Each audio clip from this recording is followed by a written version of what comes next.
Quelle meilleure façon de comprendre un patient obèse que de se mettre dans sa peau?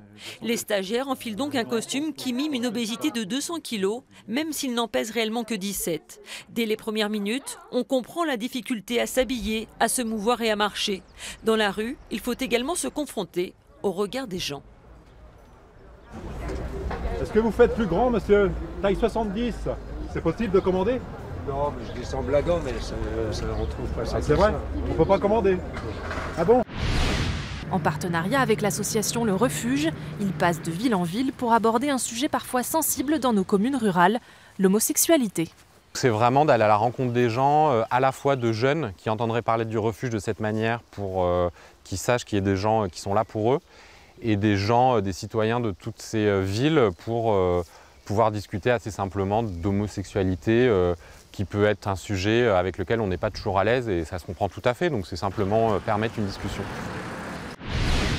Suite à un grave accident, Anissa Belaïz perd l'usage de ses jambes. Après des années passées en fauteuil roulant, elle demande à utiliser une orthèse. Le défi est immense, mais Anissa Belaïz est déterminée. L'équipe médicale la soutient et lui fabrique un appareillage sur mesure. On a toujours l'impression en fait de flotter. Et il faut que je regarde mes jambes pour dire non, non, je suis en train de marcher. Je ne flotte pas.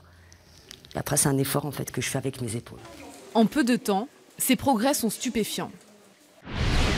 Né pour être abattu, Valentin, cet ours noir du Canada, a été élevé pour sa fourrure. Frédéric, son dresseur, l'a acheté pour le sauver.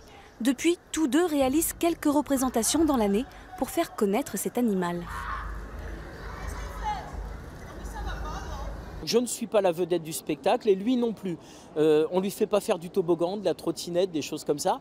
Là, l'idée, c'est que l'ours soit vraiment un animal complice et montrer aux gens que dans les Pyrénées, si on va se balader en forêt, il n'y a pas besoin d'avoir peur des ours. 16 mètres de long, 8 de haut.